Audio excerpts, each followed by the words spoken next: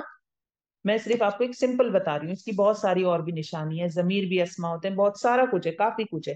اس لیے میں نے 2 چیزیں آپ کو بتائی ہیں، اس لیول پہ یہی کافی ہے. ٹھیک ہے، اچھا جی، اب ہم اسم پہ آ جاتے ہیں. اسم کو پڑھنے کے لیے ہمیں 4 چیزیں دیکھنی پڑیں گی. کون کون سی چیزیں دیکھنی پڑیں گی؟ نمبر 1، اسم کا مذکر یا مونس ہونا. اس کو کیا کہتے ہیں؟ اس کو کہتے ہیں جناب جنس. اسم کا، یہ سب آپ کی بک میں موجود ہے، آپ فوکس کریں سمجھنے پر. اسم کا مذکر یا مونس ہونا.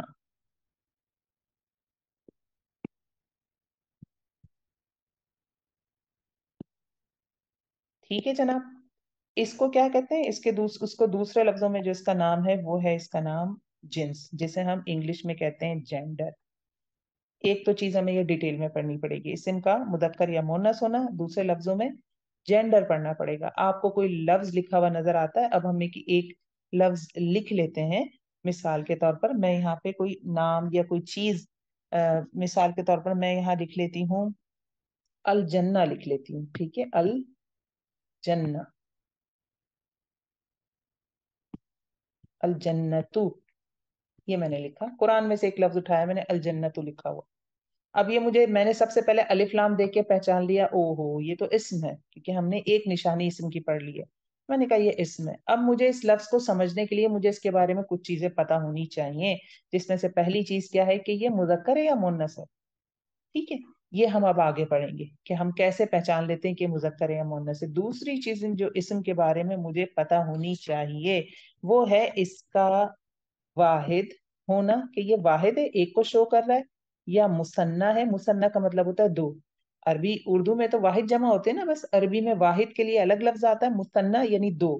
2 کے لیے الگ آتا ہے، اور جمع. تو مجھے دوسری چیز اسم کے بارے میں کیا پتا ہونی چاہیے کہ یہ واحد ہے یا مثنیٰ ہے یا جمع ہے. اس کو کہتے ہیں عدد، جسے ہم انگلش میں کہہ دیتے ہیں نمبر. نمبر پتا ہونا چاہیے. الجنہ جو لکھا ہوا یہاں مجھے نظر آ رہا ہے، تو مجھے پتا ہونا چاہیے ایک، اس سے مطلب ایک جنت ہے، 2 جنتیں یا بہت ساری جنتیں.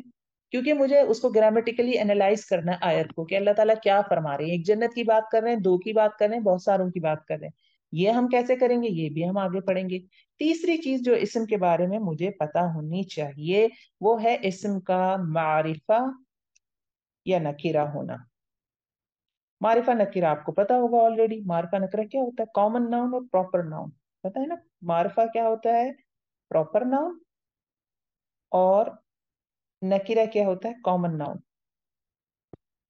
اس کو کیا کہتے ہیں جناب؟ جناب اسے کہتے ہیں وسعت، یا انگلش میں کہتے ہیں کیپیسٹی. اس کی کیا کیپیسٹی ہے؟ ٹھیک ہے، تیسری چیز یہ ہمیں پتا ہونی چاہیے. یہ اب مجھے پتا ہونا چاہیے جو الجنہ میں نے لفظ قرآن میں سے دیکھا ہے، یہ کیا ہے؟ یہ معرفہ یا نکرہ ہے؟ یہ مجھے کیسے پتا چلے گا؟ یہ ہم آگے پڑھ لیں گے ابھی. چوتھی چیز جو مجھے اسم کے حوالے سے پتا ہونی چاہیے وہ کہلاتا ہے اعراب. اعراب، اعراب کیا ہوتے ہیں؟ اعراب کو پہلے دیکھ لیتے ہیں دوسرے لفظوں میں سے کیا کہتے ہیں. اس کے لیے انگلش کا ایک اچھا لفظ ہے اسٹیٹس. اس کا جملے میں اسٹیٹس کیا ہے، یعنی یہ جملے میں کام کیا کر رہا ہے، اس کو کہتے ہیں اعراب. اعراب کو ہم الگ سے پراپر ڈیٹیل میں دیکھیں گے. اعراب کو ہم اردو میں سمجھتے ہیں، اردو میں مطلب جب ہم ڈے ٹو ڈے لائف میں بات کرتے ہیں تو ہم اعراب سے عام طور پہ کیا سمجھتے ہیں؟ آپ نے یہ چیز نوٹ کی ہوگی، ہم اعراب سے سمجھتے ہیں زیر، زبر، پیش. یہ کیا تھی؟ یہ اعراب تھے؟ نہیں، میں نے آپ کو بتایا یہ کیا چیزیں تھیں، یہ تھی حرکات. یہ حرکات تھی، اعراب نہیں تھے. حرکت کی وجہ سے اعراب. اعراب کیا ہے؟ اسٹیٹس ہے. اسٹیٹس سے کیا مراد ہوتی ہے کہ میرا اسٹیٹس کیا ہے. مثال کے طور پر ایک جملہ لیتے ہیں، سلمان احمد سے ملنے آیا. سلمان احمد سے ملنے آیا، ہم اس کو لکھ لیتے ہیں، سلمان